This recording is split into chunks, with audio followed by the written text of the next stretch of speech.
கார்த்திக்கும் தீபாவுக்கும் வந்து ரொம்பவே கிராண்டாக கல்யாணம் பண்ணணும் அப்படின்னு ரம்யா சொல்லவும் இதை வந்து அபிராமி கேட்டு சொல்கிறாங்க. ஆமாம் ரம்யா, நீ சொல்கிறது கூட கரெக்டான ஒரு உண்மை இருக்க தான் செய்யுது. ஏன்னா நான் கார்த்தி வந்து தீபா காலத்தில் தாலி கட்டினதை நான் பார்க்கவே இல்லை. சொல்ல போனாக்க அவங்க கல்யாணம் நடந்தது ஒரு பெரிய விபத்துன்னு தான் சொல்லணும். அதனால நீ சொன்ன மாதிரியே வந்து அவங்க கல்யாணத்தை வந்து ரொம்பவே கிராண்டாக பண்ணிடலாம் அப்படிங்கிறாங்க.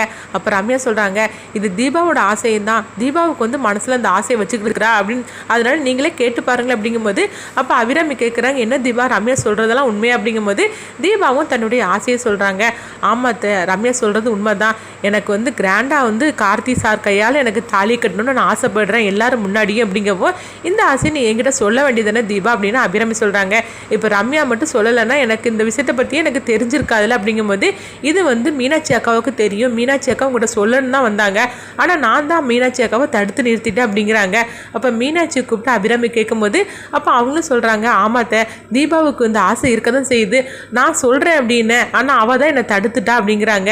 உடனே வந்து அபிராமி சொல்கிறாங்க, பாத்தியா என்ன தீபா இந்த மாதிரி நீ இருந்துட்ட, உன்னுடைய ஆசை எதுனாலும் சரி தான் நான் நிறைவேற்றணும், அதனால இந்த ஆசையை நான் கண்டிப்பாக நிறைவேற்றுவேன், உங்கள் ரெண்டு பேருக்கும் கல்யாணத்தை நான் கிராண்டாக பண்ணணும்னு சொல்லி முடிவு பண்ணிட்டேன் அப்படிங்கிறாங்க. அப்போ மீனாட்சியும் மைதிலியும் வந்து தனியாக நின்று பேசிகிட்டு இருக்கிறாங்க. அப்போ அபிராமி கேட்குறாங்க, நீங்கள் ரெண்டு பேரும் என்ன பேசிகிட்டு இருக்கிறீங்க அப்படின்னு சொல்லி கேட்கும்போது இல்லை ரெண்டு பேருக்கும் கிராண்டாக கல்யாணம் பண்ணணும்னு சொல்லி முடிவு எடுத்துட்டீங்க, ஆனால் கல்யாணம் முன்னாடி வந்து சில சடங்குகள்லாம் இருக்குல்ல அதெல்லாம் பண்ண வேணுமே அப்படின்னு சொல்லும்போது என்னது இருக்குது அப்படின்னு அபிராமி தீபா கார்த்தி எல்லாருமே குழப்பமடைகிறாங்க. அப்போ மீனாட்சி மைதிலியும் சொல்கிறாங்க, கார்த்தி வந்து தீபாவை பொண்ணு பார்க்கணும்ல, அதுலேருந்து ஆரம்பிக்கணும்ல அப்படிங்கிறாங்க.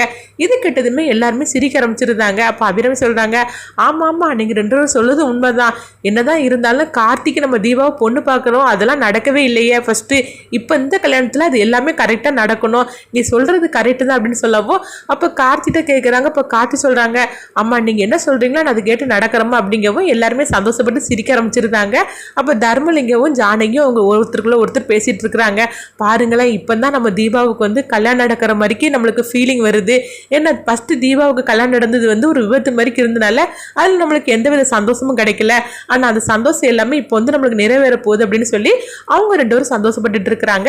அப்போ வந்து மைதிலியும் தீபாவும் சொல்கிறாங்க, சரி நாங்கள் வந்து பொண்ணை வந்து நாங்கள் ரெடி பண்ணி கூட்டிகிட்டு வரோம், நீங்கள் வந்து மாப்பிள்ளையை நீங்கள் அழைச்சிட்டு வாங்க அப்படின்னு சொல்லிட்டு அவங்க தீபாவை வந்து இவங்க மூணு பேரும் அழைச்சிட்டு போகிறாங்க ரூமுக்குள்ளுக்கு. அப்போ வந்து தீபாவுக்கு அலங்காரம்லாம் பண்ணவும் அப்போ ரம்யா சொல்கிறாங்க, என்ன தீபா உனக்கு என்ன வெக்கமாக இருக்குது அப்படின்னு சொல்லி கேட்கும்போது போ நீ சும்மா கிண்டல் பண்ணிட்டு இருக்காது அப்படின்னு சொல்லவும் அப்போ ரம்யா வந்து மனசுக்குள்ள நினைக்கிறாங்க, நீ எல்லாம் நல்லா வெக்கப்பட்டுக்கோ சந்தோஷமா இருந்துக்கோ, ஆனால் கடைசியில் கார்த்தி தாலி கட்ட போகிறது என்னுடைய கழுத்துல தான் அப்படின்னு ரம்யா மனசுக்குள்ள நினைச்சிட்டு இருக்கிறாங்க. இங்கே பார்த்தோம்னா மைதிலி வந்து ரம்யாவை பார்த்துட்டே இருக்கிறாங்க. ரம்யா நீ மனசுக்குள்ள என்ன நினைக்கிறேன்னு எனக்கு தெரியும், ஆனால் நீ நினைக்கிறது எதுவுமே நடக்காது, நான் என்னுடைய தீபாவுக்கு நான் எப்படி ஒரு வாழ்க்கை நான் அமைச்சு கொடுக்க போறேன் பாரு, அவ உன்னமேல சந்தோஷமா இருக்கணும், அதுதான் எனக்கு வேணும் அப்படின்னு சொல்லிட்டு மைதிலி மீனாட்சி நினைச்சிட்டு இருக்கிறாங்க. அடுத்து பார்த்தோம்னா தீபாவை அலங்காரம் பண்ணி அவங்க கூட்டிட்டு வராங்க.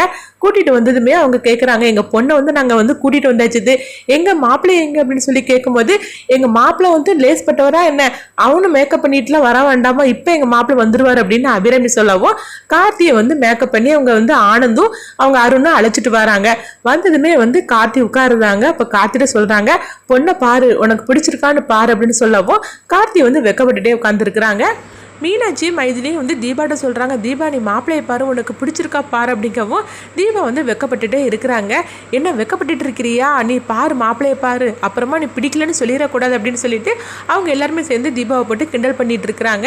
இங்கே பார்த்தோம்னா கார்த்திட அபிராமி கேட்குறாங்க, என்ன கார்த்தி பொண்ணை பார்த்தியா உனக்கு பிடிச்சிருக்கா அப்படின்னு சொல்லி கேட்கும்போது கார்த்தியும் வெக்கப்பட்டுட்டு இருக்கிறாங்க. அப்போ மைதிலி மீனாட்சி கேட்குறாங்க கார்த்திட்ட, என்ன மாப்பிள்ளை சார் எங்கள் பொண்ணு உங்களுக்கு பிடிச்சிருக்கா அப்படிங்கவும் எங்கள் அம்மாவுக்கு பிடிச்சிருந்தனா எனக்கு பிடிச்ச மாதிரி இருக்குது அப்படின்னு கார்த்தி சொல்கிறாங்க. அப்போ அபிராமிட்ட கேட்குறாங்க, என்ன உங்களுக்கு எங்கள் பொண்ணை பிடிச்சிருக்கா அப்படிங்கவும் அபிராமி வந்து சிரிச்சுக்கிட்டு இருக்கிறாங்க. சரி இப்போ அடுத்ததான் என்ன பண்ணலாம் அப்படின்னு சொல்லும்போது எங்கள் பொண்ணு வந்து மாப்பிள்ளைகிட்ட தனியாக பேசணுமா அப்படிங்கிறாங்க. இது கேட்டதுமே வந்து கார்த்தி பார்க்குறாங்க, என்னது உங்கள் பொண்ணு வந்து என்கிட்ட தனியாக பேசணுமா, எங்கள் அம்மா சொன்னால் மட்டும்தான் நான் தனியாக பேச வருவேன் அப்படின்னு கார்த்தி சொல்லவும் இதை கேட்டுட்டு எல்லாருமே சிரிக்க ஆரம்பிச்சிருந்தாங்க. அப்போ அபிராமி வந்து கார்த்திட்ட சொல்கிறாங்க, சரி கார்த்தி நீ போய் பொண்ணுக்கிட்ட போய் தனியாக நின்று பேசிட்டு வா, அவள் என்னதான் பேசுகிறான்னு தெரியல பேசிட்டு வா, அவளுக்கு பிடிச்சிருக்கான்னு கேளு அப்படின்னு சொல்லவும் கார்த்தியும் தீபாவையும் வந்து தனியாக அனுப்பி விடுறாங்க. அப்போ கார்த்தி வந்து ஒரு ரூமில் இருக்கும்போது தீபா வந்து வெக்கப்பட்டுட்டே வராங்க. அப்போ வந்து தீபா வந்து கேட்குறாங்க, என்ன உங்களுக்கு பிடிச்சிருக்கா அப்படிங்கும்போது எங்கள் அம்மாவுக்கு பிடிச்ச பிடிச்சிருந்தனா எனக்கு பிடிச்ச மாதிரி தான் அப்படிங்கிறாங்க. சரி உங்களுக்கு பிடிச்சிருக்கா அப்படின்னு சொல்லி வந்து கார்த்தி கேட்கவும் ஆமாம் எனக்கு பிடிச்சிருக்கு அப்படின்னு சொல்லிட்டு அவங்க தலையசைக்கிறாங்க. இந்த மாதிரிக்கு வந்து எல்லாமே வந்து நல்லபடியாக நடந்துக்கிட்டு இருக்குது. அடுத்து பார்த்தோம்னா எங்கள் பொண்ணுக்கும் வந்து உங்கள் மாப்பிள்ளையை பிடிச்சிருக்கான் அப்படி சொல்லவும் அப்போ அபிராமி சொல்கிறாங்க எனக்கும் சரி என் பையனுக்கும் சரி இந்த பொண்ணு பிடிச்சிருக்குது. கல்யாணத்துக்கு வந்து ஜோசியரை கேட்டு நம்ம வந்து டேட்டு குறிச்சிடலாம், இப்போ நம்ம வந்து தாம்பாளத்தை மாற்றிக்கலாம் அப்படின்னு சொல்லி அவங்க அந்த மாதிரிலாம் வந்து பண்ணிகிட்டு இருக்கிறாங்க. இதை பற்றி எல்லாருமே இந்த குடும்பத்தில் உள்ள அவ்வளோருமே சந்தோஷப்பட்டுட்டு இருக்கிறாங்க. ஆனால் ரம்யா மட்டும் மனசுல நினைக்கிறாங்க எல்லாரும் நல்லா சிரிங்க, ஆனால் அந்த வீட்டுக்கு மருமகளாக வரப்போகிறது தீபா கிடையாது, என்ன இருந்தாலும் சரி தான் அந்த வீட்டுக்கு மருமகளாக போகிறது நான் தான் அப்படின்னு சொல்லிட்டு ரம்யா நினச்சிக்கிட்டு இருக்கிறாங்க. இந்த மாதிரி நடந்துட்டுருக்கு.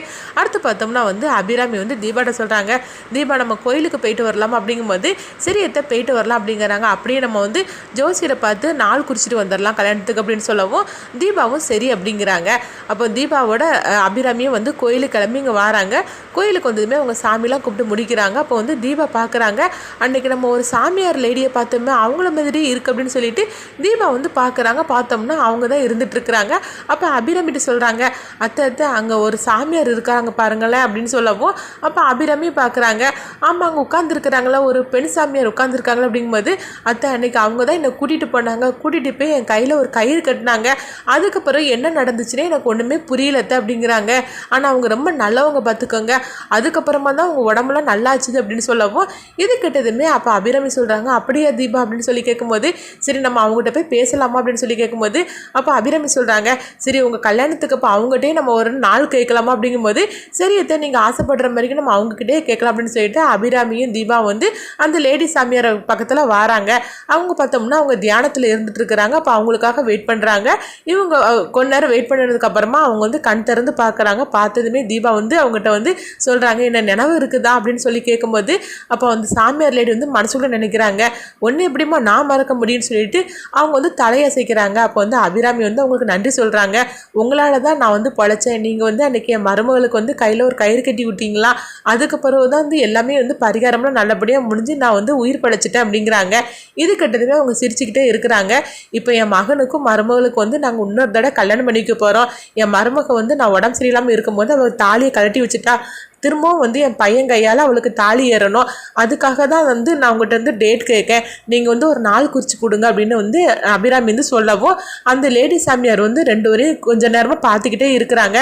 இதனால வந்து தீபாவும் அபிராமியும் வந்து குழப்பத்தோடு இருந்துட்டுருக்குறாங்க. ஏன் இவங்க நம்மளை எப்படி பார்த்துக்கிட்டே இருக்கிறாங்க, என்ன நடக்குது தெரியல அப்படின்னு சொல்லிட்டு அவங்க நினைக்கவும் அப்போ வந்து தீபா கேட்குறாங்க என்னங்க நீங்கள் எதுவுமே சொல்லாமல் அமைதியாக இருக்கிறீங்களே அப்படின்னு சொல்லி கேட்கும்போது அவங்க சிரிக்கிறாங்க.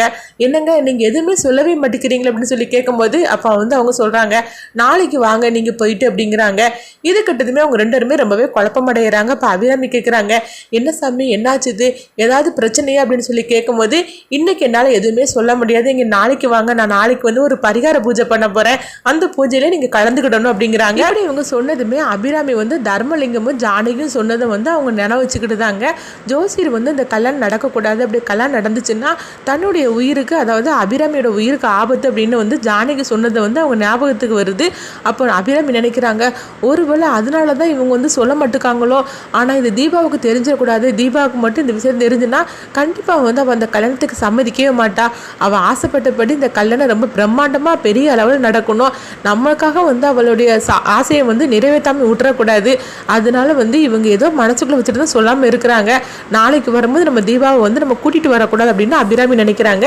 இங்கே பார்த்தோம்னா அபிராமி நினைக்கிறது எல்லாமே வந்து சாமியார் அவங்களுக்கு வந்து தெரியுது, அதனால அவங்க வந்து சிரிக்க ஆரம்பிச்சிருந்தாங்க. அப்போ வந்து அபிராமி கேட்குறாங்க என்ன சாமி என்னாச்சு அப்படிங்கும்போது ஒன்றும் இல்லை, நீங்கள் ரெண்டு பேரும் நாளைக்கு வாங்க, நீங்கள் போயிட்டு வரலாம் அப்படின்னு சொல்லவும் அபிராமியும் தீபாவும் வந்து கிளம்பி வந்துட்டு இருக்கிறாங்க. அப்போ தீபா வந்து காரில் வரும்போது கேட்குறாங்க எதுக்குத்தான் அவங்க வந்து நம்மளை நாளைக்கு வர சொல்லியிருக்கிறாங்க, நம்ம கேட்டதுக்கு அவங்க எதுவுமே சொல்லலையே அப்படின்னு சொல்லும் போது சரி தீபா ஏதாவது விஷயமா இருக்கும், நாளைக்கு தான் அவங்க ஏதோ பூஜை பண்ண போகிறாங்களா, அந்த பூஜையில் வந்து நம்மளை கலந்துக்க சொல்லியிருக்காங்களா, அப்போ கண்டிப்பாக சொல்லுவாங்க, நீ வந்து எதுவுமே மனசில் போட்டு குழப்பிக்காத, ஒன்றும் பிரச்சனை இருக்காது அப்படின்னு அபிராமி வந்து தீபாட்ட சொல்கிறாங்க. தீபாவும் சரி அப்படின்னு சொல்லிட்டு வந்துருந்தாங்க. அடுத்த நாள் ஆனதுமே வந்து அபிராமி வந்து கோயிலுக்கு போகிறதுக்காக கிளம்புறாங்க. அப்போ தீபா சொல்கிறாங்க அத்தை நானும் வரேன் அப்படிங்கும்போது இல்லை தீபா வீட்டில் கொஞ்சம் வேலையெல்லாம் இருக்குது, நீ வீட்டை கவனிச்சிக்கோ, நான் போய் அவங்கள பார்த்துட்டு வரேன் அப்படிங்கும்போது தீபா சொல்கிறாங்க என்னத்தை நானும் வரேனே அப்படின்லாம் ஒன்றும் பிரச்சனை இல்லையே, அதான் மீனாட்சி அக்காவும் மைதிலி அண்ணியும் இருக்காங்களா அவங்க பார்த்துப்பாங்க அப்படிங்கும்போது இல்லை தீபா நீ இருக்கணும், நீ வந்து இரு, அதனால அந்த வேலை வந்து நீங்கள் தான் கவனிச்சுக்கிடணும், நான் போயிட்டு வந்துடுது அப்படின்னு சொல்லிட்டு தீபாவை வரக்கூடாது அப்படின்னு சொல்கிறதுக்காகவே வந்து நாச்சியார் வந்து இந்த மாதிரி தடுத்துருந்தாங்க. ஏன்னா அங்கே அவங்க சாமியார் வந்து என்ன சொல்ல போகிறாங்களோ தெரியல. சப்போஸ் வந்து அவங்க வந்து தன்னுடைய உயிருக்கு ஆபத்து, அதனால் அந்த கல்யாணம் வந்து நடக்கக்கூடாதுன்னு ஏதாவது சொல்லிட்டாக்கி கண்டிப்பாக தீபா வந்து வேண்டான்னு சொல்லிடுவா. அதனால தான் தீபா நம்ம அழைச்சிட்டு போகக்கூடாது அப்படின்னு நாச்சியார் வந்து மனசுக்குள்ள நினைக்கிறாங்க. அடுத்து பார்த்தோம்னா நாச்சியார் மட்டும் அவங்க கோயிலுக்கு போகிறாங்க. இங்கே பார்த்தோம்னா தீபா வந்து கொஞ்சம் குழப்பமடைகிறாங்க. எதுக்காக அத்தை வந்து நம்மளை வேண்டான்னு சொல்லிட்டாங்க, சரி ஏதாவது ஒரு காரணம் இருக்கும் அப்படின்னு சொல்லிட்டு தீபாவும் நினச்சிறாங்க. அடுத்து பார்த்தோம்னா ரம்யாவை தான் காட்டுறாங்க. அப்போ ரம்யா வந்து நினைக்கிறாங்க எப்படியாவது இந்த கல்யாணத்தை தடுத்து நிறுத்தணும். ஆனால் வந்து அந்த குடும்பத்தில் எல்லாரும் வந்து ஒன்று போல் சேர்ந்துக்கிட்டு தீபாவுக்கும் கார்த்திக் கல்யாணம் நடக்கும்னு சொல்லி ரொம்பவே சந்தோஷப்பட்டுட்டு இருக்கிறாங்க. அவங்க சந்தோஷம் வந்து நிலைக்கக்கூடாது, அந்த வீட்டுக்கு மருமகனாக நான் தான் போகணும் அப்படின்னு சொல்லிட்டு அவங்க திட்டத்தை போட்டுகிட்டே இருக்கிறாங்க. எப்படியாவது இந்த கல்யாணத்தை நிறுத்தணும், நான் என்ன பண்ணுறதுன்னு தெரியல, ஆனால் வந்து ஏதாவது ஒரு காரணத்தை கொண்டுட்டு வரணும்னு சொல்லிட்டு அவங்களுக்கு வந்து யோசனை பண்ணிகிட்டே இருக்கிறாங்க. என்ன பண்ணலாம் அப்படின்னு சொல்லி யோசனை பண்ணிகிட்டே இருக்கும்போது அவங்களுக்கு வந்து அருணாச்சலத்தை தான் நினைவுக்கு வருது. அருணாச்சலத்தில் வச்சு நம்ம ஏதாவது ஒரு திட்டம் போட்டு இந்த கல்யாணத்தை நிறுத்திடணும், கல்யாணத்தை அன்னைக்கு காலையில் நம்ம இந்த மாதிரிக்கு பண்ணணும்னா கண்டிப்பாக இந்த கல்யாணம் நடக்காது அப்படின்னு சொல்லிட்டு ரம்யா வந்து ஒரு திட்டத்தை போடுறாங்க. அப்போ வந்து ரம்யா வந்து என்ன ஒரு திட்டம் போடுவாங்க, அருணாச்சலோட உயிருக்கு வந்து ஏதாவது ஆபத்தை விளைவிப்பாங்களா, இல்லைன்னா அவங்க என்ன மாதிரிக்கு ஒரு காரணத்தை கொண்டுட்டு வந்து இந்த கல்யாணத்தை நிறுத்துவாங்கன்னு சொல்லிட்டு நம்ம பார்க்கலாம். இங்கே பார்த்தோம்னா கார்த்தியை தான் காட்டுறாங்க. இந்த பிரச்சனைகளுக்கு பின்னாடி யார் இருக்கான்னு சொல்லி கண்டுபிடிச்சே தீரணும். அதுக்கப்புறமா தான் நம்ம வந்து தீபா காலத்தில் தாலியை கட்டணும். ஏன்னா வந்து தன்னுடைய கல்யாணத்தில் கண்டிப்பாக ஏதாவது ஒரு பிரச்சனை வராமல் இருக்காது. அதுக்கு முன்னாடியே இதுக்கு பின்னாடி யார் இருக்கான்னு சொல்லி கையங்குளமாக பிடிச்சிட்டோம்னா எல்லாமே வந்து நல்லபடியாக நடக்கும் அப்படின்னு சொல்லி கார்த்தி வந்து ரொம்பவே குழப்பத்தோடு இருந்துட்டு இருக்கிறாங்க. அப்போ அங்கே ராஜா வராங்க. என்ன கார்த்தி அதே நினச்சிட்டு இருக்கிறியா அப்படின்னு சொல்லி கேட்கும்போது, ஆமாம் என்னதான் போனாலும் சரி எல்லாமே வந்து பக்கத்தில் வந்த மாதிரிக்கு இருக்குது, ஆனால் அதுக்கப்புறம் பார்த்தோம்னா ஒன்றுமே நடக்காத மாதிரிக்கு ஆயிடுது. இதுக்கு பின்னாடி யார் இருக்காங்கன்னு சொல்லிட்டு ஒன்றுமே புரிய மாட்டுக்கு. ஆனால் ஒன்று மட்டும் தெரியும், இதுக்கு பின்னாடி வந்து ஏதோ ஒரு லேடி மட்டும் இருக்காங்கன்னு தெரியும். அது ஆம்பளை கிடையாது, ஏதோ ஒரு பொண்ணு தான் இருக்கிறான்னு தெரியும். ஆனால் அது எந்த பொண்ணுன்னு தான் தெரியல. ரம்யான் அப்படிங்கிறது மட்டும் எனக்கு வந்து குழப்பமாக இருக்குது. ஆனால் பார்த்தோம்னா ரம்யாவும் இல்லை. ஆனால் ரம்யாவோட பேரை சொல்லி தான் வந்து அவங்க சொன்னாங்க. ரம்யாங்கிற பேரில் வந்து யார் வந்திருப்பாங்கன்னு தெரியல. நானும் வந்து ரம்யாவோட ஃபோட்டோவும் காட்டிட்டேன், ஆனால் பார்த்தாக்கி அவங்களும் இல்லைன்னு சொல்லிட்டாங்க. ஆனால் எனக்கு என்னமோ ஒரே குழப்பமாக இருக்குது. ஏதோ ஒரு பொண்ணு தான் வந்து எனக்கு பின்னாடி வந்து எல்லாமே செய்துட்டு இருக்கிறாங்க. ஆக மொத்தத்தை அவங்களுடைய திட்டம் வேற என்னவா இருக்காது. தீபாவை வந்து ஏதாவது பழி வாங்கணும்னு சொல்லிட்டு தான் அவங்க இந்த மாதிரிலாம் அலைஞ்சிட்டு இருக்கிறாங்க. அவங்க யாருன்னு தான் எனக்கு வந்து பிடிக்கிறதுக்காக தெரியல. கையும் குளமாக அவங்க மாட்டினாதான் என்னுடைய கல்யாணம் நல்லபடியாக நடக்கும், தீபாவுக்கும் எந்த வித பிரச்சனையும் இல்லாமல் இருக்கும். அவங்க யாருன்னு தெரியல அப்படின்னு சொல்லி கார்த்தி வந்து ரொம்பவே குழப்பத்தோடு இருந்துட்டு இருக்கிறாங்க. இங்கே பார்த்தோம்னா நாச்சியாரை தான் காட்டுறாங்க. அவங்க வந்து கோயிலுக்கு வந்துருந்தாங்க. கோயிலுக்கு வந்ததுமே பார்க்குறாங்க அந்த சாமியார் எங்கே இருக்கிறாங்கன்னு சொல்லி பார்க்குறாங்க. பார்த்தோம்னா அவங்கள காணலை. அப்போ வந்து அந்த ஐயர்கிட்ட கேட்குறாங்க, இன்னைக்கு பரிகார பூஜைன்னு சொல்லிட்டு ஒரு சாமியார் பண்ணுறதா சொன்னாங்களே, அவங்கள எங்கே அப்படின்னு சொல்லி கேட்கும்போது, என்னம்மா சொல்கிறீங்க பரிகார பூஜையா, அப்படிலாம் ஒன்றுமே கிடையாது அப்படிங்கவும் இப்போ வந்து நாச்சியார் வந்து குழப்பமடைகிறாங்க. என்ன சாமி நீங்கள் சொல்லிட்டு இருக்கிறீங்க, நேற்றுக்கு வந்து இங்கே ஒரு லேடி சாமியார் இருந்தாங்க, அப்போ அவங்ககிட்ட வந்து என் மகனுக்கும் மருமகளுக்கும் கல்யாணம் பண்ணுறதுக்காக நான் வந்து டேட்டு கேட்டேன், அவங்க இன்னைக்கு ஒரு பரிகார பூஜை பண்ண போகிறேன், இன்னைக்கு வாங்கன்னு சொல்லி நான் அனுப்பி விட்டாங்க. இங்கே வந்து பார்த்தோம்னா அவங்களையும் காணல, நீங்களும் அப்படிலாம் ஒன்றுமே இல்லைன்னு சொல்கிறீங்களே, என்ன சொல்கிறீங்கன்னு கேட்கும்போது, நீங்கள் சொல்லுற மாதிரிக்கெல்லாம் இங்கே எந்த பூஜையுமே கிடையாது அப்படின்றதாங்க. இது கிட்டதுமே நாச்சியாருக்கு ஒன்று முறையாக முடிச்சுட்டு இருக்கிறாங்க. இங்கே என்ன நடக்குன்னு ஒன்றும் புரியல.